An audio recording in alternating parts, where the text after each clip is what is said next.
কত সুন্দর সিন মূলা আর কিরকম মোটা হয়েছে। তো এই মূলা আমি উঠাই নিব।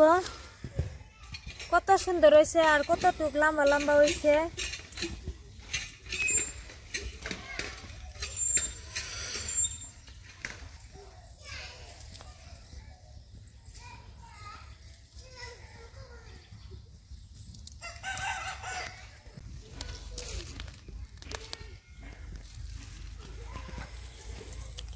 আমি পরিমাণ মতন মূলা উঠে নিছি।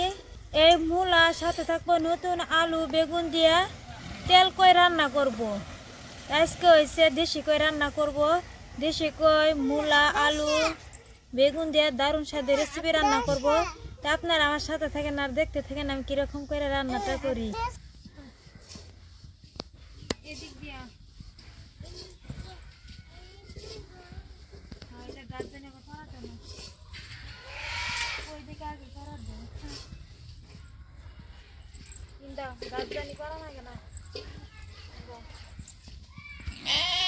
এই বালতির মধ্যে আমি দেশি কই জেলা দিয়ে রাখছিলাম। এই যে দেশি কইগুলো আমি এখন ফ্রাই করতেছি। জ্যান্ত আছে।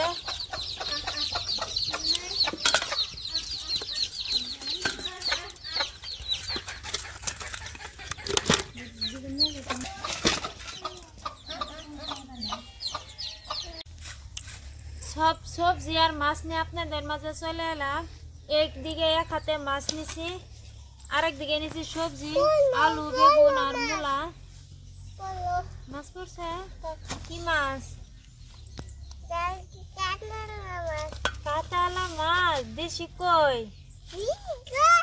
হ্যাঁ সাত মাগে কেলা খাবো আমি চুলাই দিয়ে কাছে খাওয়া মূলা ই দেও গাপলা দেও। শীতের সময় আলু বেগুন আর মূলা দিয়ে কই মাছ দিয়ে রান্না করে থইলে যে খাইতে কি দারুণ টেস্টি লাগে। যদি ভাটিবেলা বা রাতের সময় রান্না করা হয় সকালবেলা খাইলে তো দারুণ টেস্টি লাগে। এখন কোন শীত আছে, এই কোন শীতের মধ্যে একটু বাহি সবজি খেলে দারুণ টেস্টি লাগে। গরম গরম ভাতের সাথে ঠান্ডা সবজি এলে দারুণ টেস্টি লাগে। তাই আমি মূলা আলু বেগুন দিয়ে এই যে দেখতে পাচ্ছেন যে দেশি কই, এই দেশি কই দিয়ে রান্নাটা করব। তা আশা করছি আজকের এই ভিডিওটা প্রথম থেকে শেষ পর্যন্ত দেখবেন। আর যদি ভালো লেগে থাকে লাইক কমেন্ট শেয়ার সাবস্ক্রাইব করবেন। ভিডিওটা কিন্তু একদম স্কিপ করবেন না। স্কিপ করলে আপনারা বুঝতে পারবেন না যে আমি দেশি কইটা কীরকম করে কাটি বা কীরকম করে রান্নাটা করি। তে এখন আমার সাথে থাকেন আর দেখতে থাকেন। আগে আমি সবজিখানি কেটে নেব। এদিকে আমার ছেলে সবজি কাটা আরম্ভ করছে। এই যে মূলা ছুলা নাই এরকম করে কেটে নিছে। এ বাবা এ যেরকম করে ছুলার নাগে।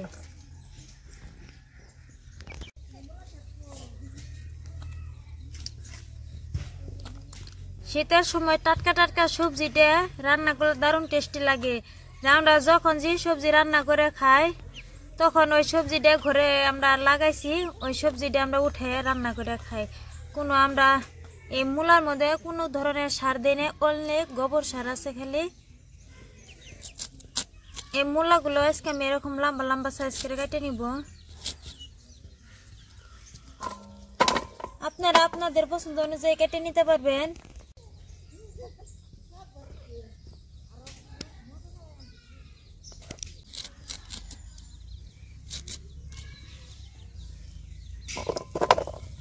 আমি এখানে পরিমাণ মতন মূলা এরকম করে চুলে পরিষ্কার করে নিছি। তো এইদিকে নিছি দুইটা মিডিয়াম সাইজের নতুন আলু। এই আলুগুলো আমি এরকম করে বটি দিয়ে কেটে দিয়ে সাফা করে নিতেছি যাতে উপরে খোসাটা না থাকে।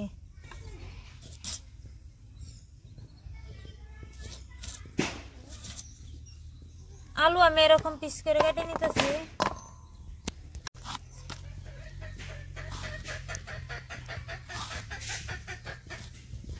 আমি আলু বেগুন আর মূলা ভালো করে কেটে নিছি।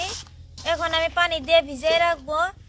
এই বেগুনটা কাটছি, কাটার সাথে সাথে বগা ছিল, এখন লাল লাল হইতেছে।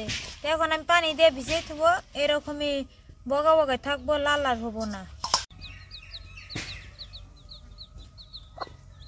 আমি সবজি কাটে পানি দিয়ে ভিজিয়ে রেখে দিয়েছি। এদিকে এখন আমি কই মাছ একটা একটা করে কাটিয়ে নিব। এই কই মাছটা কাটতে একটু সাবধানে কাটার লাগে, যাতে হাতে কাটাটা লাগে না। হাতে যদি কাটাটা লাগে অনেক বিষ করে। দেখেন কত সুন্দর লাল টিকটিকা আর কিরকম মোটা সাইজের কই। এই কইগুলো হচ্ছে আমাদের পুকুরে। আর এই কই মাছটা কাটতে একটু সাবধানে কাটুন লাগে। এই যে উপর দিয়ে যে কাটাগুলো দেখতে পাচ্ছেন, এই কাটাগুলো যদি হাতের মধ্যে একটু লাগে অনেক বিষ করে আর ফুলা জায়গা। আর এই কই মাছটা এরকম করে শুকনার মধ্যে যাইতে পারে, এরকম করে জায়গা। যদি একটু বৃষ্টির ভাব দেখে তাহলে পুকুর থেকে উঠে চলে যায়গা। এরকম করে মাথার মধ্যে ধরে নিছি যাতে ফসকে না যায় আর কাটাটা আমার হাতে না লাগে। তো এখন আমি লাহে লাহে এরকম করে কাটাগুলো কেটে নিব। এরকম করে আমি ধরে নিছি।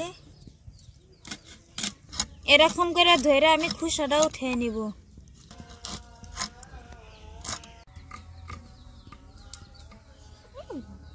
এই ঠুটের মধ্যে ছোট ছোট দাঁত থাকে, তাই আমরা খাই না, ফেলাই দিই এরকম করে কাটে।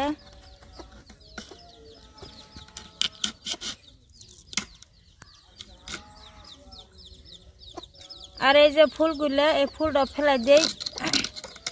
এই ফুলের মধ্যে অনেক বালি থাকে, কেদা থাকে, তাই আমরা ফেলাই দিই, এরকম করে পরিষ্কার করে নিই।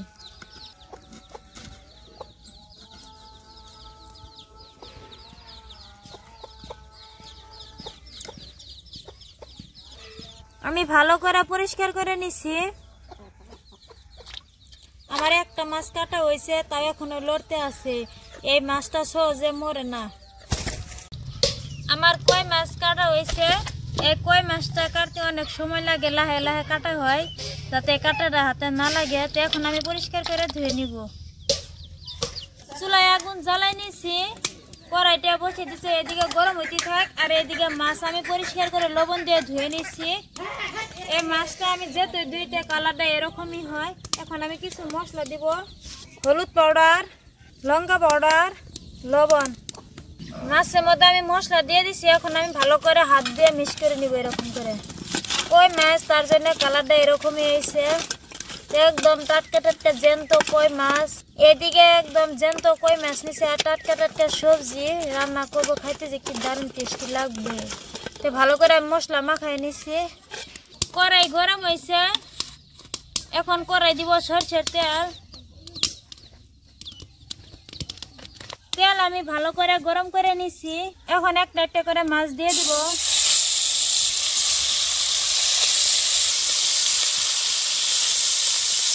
এই মাছগুলো তেলে ছাড়ার লগে লগে এরকম করে বেগে উঠে একটু চেপে চেপে দিতেছি যাতে না বেগে। মাছ এক পিঠ ভাজা হয়েছে, তো আমি এরকম করে উল্টে দিতেছি। তেলটা ভালো করে গরম করে নিচ্ছি। তেলে তেল যখন ধুমা বার হতেছে তখন তো আমি মাছ দিয়ে দিচ্ছি, তাই একটু নিচে লাগিয়ে দেখতেছে না।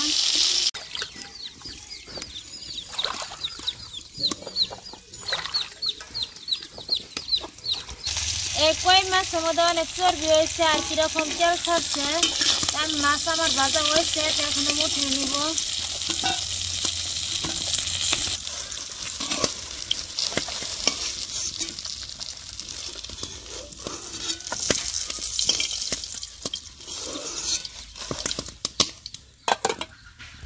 মাছ ভাজা তেলে ওদের একটু সরষের তেল দিয়ে দিব। আজকে আমি অন্যরকম ভাবে রান্নাটা করব। তেল গরম হয়েছে, এদিকে দিব জিরা। জিরা হয়েছে, এখন আমি সবজি দিয়ে দিব।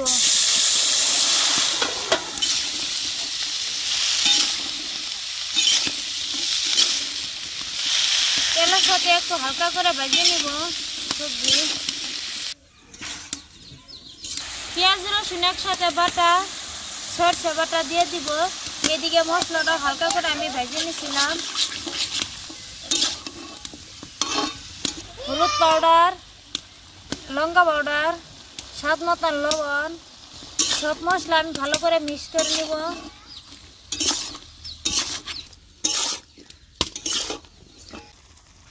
এখন আমি মশলার পানি দিয়ে দিব। মশলার পানি দিয়ে দিছি, এখন আমি ঢাকনা দিয়ে ভালো করে কষিয়ে নিব।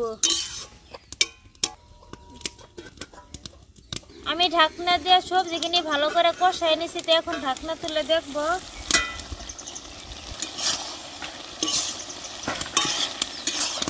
সবকিছু হাফ সিদ্ধ হয়েছে এরকম। এখন সবকিছু ঠিকঠাক মতন সিদ্ধ হওয়ার জন্য পরিমাণ মতন দিয়ে দিব পানি।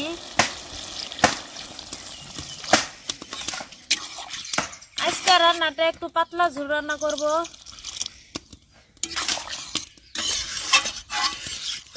এখন এই পানিখিনি ভালো করে ফুটিয়ে নিব, তার বাদে আমি ভেজে রাখা মাছ দিয়ে দিব।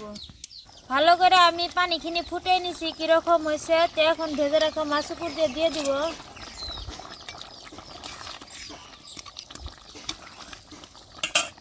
মাছ দিছি, এখন ঢাকনা দিয়ে 3-4 মিনিট সময় জাল করে নিব। আমি ঢাকনা দিয়ে 5 মিনিট সময় জাল করে নিছি মাছ দেওয়ার পর। তো এখন আবার ঢাকনা তুলে দেখবো হয়েছে। এখন দিব উপর দিয়ে ধনিয়া পাতা। ধনিয়া পাতা দেওয়ার পর আমি নামাই নিব।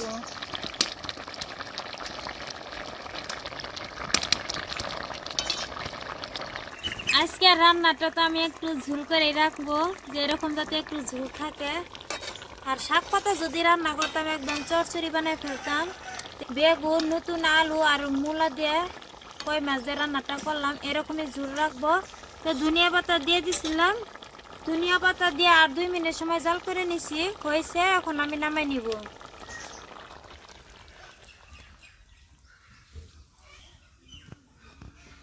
আমার রান্না হয়ে গেছে। তো এখন আমি ভাত নিয়ে আসলাম, তো এখন খাবো।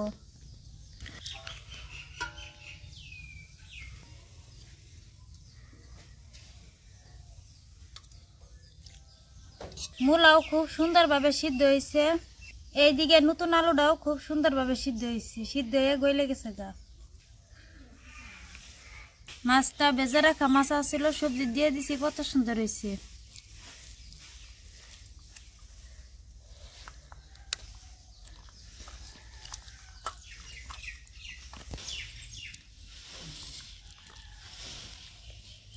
একদম আমাদের বাড়ির থাকা হাতের কাছে থাকা সবজিটা আমি রান্না করছি, তে একদম সিদ্ধ হয়ে গলে গেছে গা।